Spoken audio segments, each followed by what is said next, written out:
নমস্কার বন্ধুরা, তোমরা সবাই কেমন আছো? বড়দের প্রণাম, ছোটদের অনেক অনেক ভালোবাসা। হজপচ রান্নাঘরে চটপট আমি আরেকটি রেসিপি নিয়ে চলেছি, তোমরা দেখতে থাকো। দেখো, এখানে আমি লাল শাক নিয়েছি।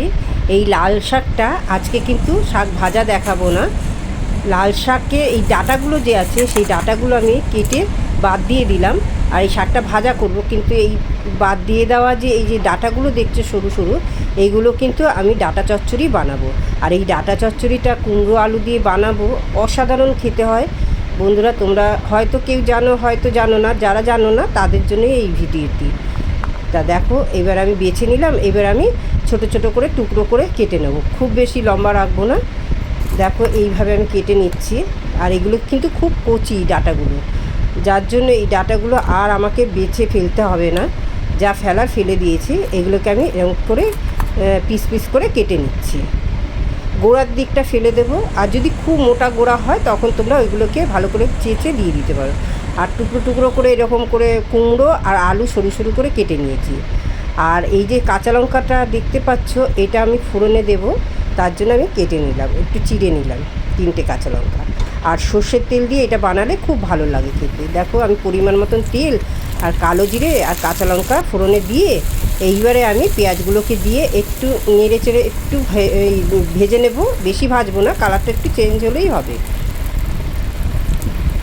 দেখো, ভাজাটা কিন্তু হয়ে গেছে। এবার আমি সবজিগুলো দিয়ে দিচ্ছি, সব একসাথে দিয়ে দিলেই হবে, আলাদা আলাদা ভাজার কোনো প্রয়োজন নেই। এবারে আমি একটুখানি ভেজে নেব। এইবারে দেখো, ভাজাটা হয়ে গেছে। সামান্য হলুদ, সামান্য জিরের গুঁড়ো আর লাল লঙ্কার গুঁড়ো সামান্য, ধনেও সামান্য পরিমাণ বুঝে দিতে হবে।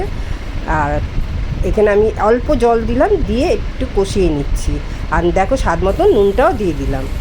এবার আমি একটুখানি কাঁচা গন্ধটা, যখন মশলার কাঁচা গন্ধ চলে যাবে তারপরে আমি এতে অল্প করে জল দেবো। একটু ঢাকা চাপা দিয়েই আমি কষাবো, গ্যাসের ফ্লেমটা কমিয়ে দিয়েছি।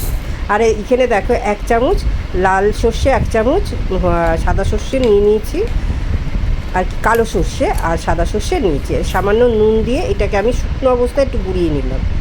এবারে দেখো, আমি এখানে কাঁচা লঙ্কা দেবো। আর কাঁচা লঙ্কাগুলো খুব বেশি ঝাল নেই, ওই জন্য একটু বেশি করেই দিলাম। এবারে সামান্য জল দিচ্ছি, দিয়ে এটাকে আমি পেস্ট বানিয়ে নেব।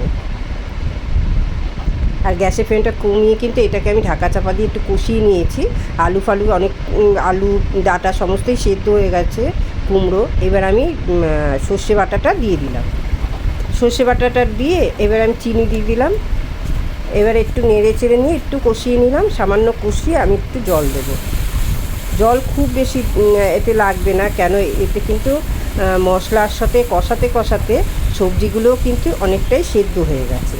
আবার বেশি সেদ্ধ হয়ে গেলে কিন্তু কুমড়োগুলো গলে যাবে, তার জন্য আমি জলের পরিমাণটা বুঝে দিলাম। তোমরাও যে যেরকম রান্না করবে বুঝে জলের পরিমাণটা বুঝে দেবে, কেন এটা একদম শুকনো শুকনো গায়ে মাখা মাখা হবে, তো তবে খেতে ভালো লাগবে। দেখো, এবারে গ্যাসটাকে একদম লোতে রেখে আমি একটু ঢাকা চাপা দিয়ে একটু রান্নাটা হতে দেব। দেখো, একদম লোতে রেখে রান্নাটা হতে দিলাম। আর দেখো, আলু কুমড়ো গোটাই আছে, আর ডাঁটাগুলো তাই, ডাঁটাগুলো সেদ্ধ হয়ে গেছে। এবারে নামাবার আগে কিছুটা ধনে পাতা দিয়ে দিলাম কুচি, আর সর্ষের তেল, কাঁচা সর্ষের তেলটা দিতে হবে। 1 টেবিল স্পুন কাঁচা সর্ষের তেল দিয়ে এবারে আমি একটু নেড়ে চেড়ে গ্যাসটাকে অফ করে দেবো, আর ঢাকা দিয়ে রেখে দেবো 5 মিনিট। দেখো বন্ধুরা, রান্নাটা হয়ে গেছে। আর খেতে কিন্তু গরম ভাতের সাথে কিন্তু অসাধারণ লাগে। এরকম লাল ডাঁটা শাক যদি এইভাবে, লাল ডাঁটা আর কি, এইভাবে যদি রান্না করে নাও, অসাধারণ খেতে লাগে। আর লাল ডাঁটা শাকগুলো আমি কিন্তু ভিডিও করে আগেই আমি ছেড়েছিলাম আমার ভিডিওতে, তোমরা দেখে নিও। আজকে আমি ডাঁটাটা রান্না করলাম। বন্ধুরা, রেসিপিটা কেমন লাগলো? যদি ভালো লাগে লাইক শেয়ার সাবস্ক্রাইব করে দিও। বাই।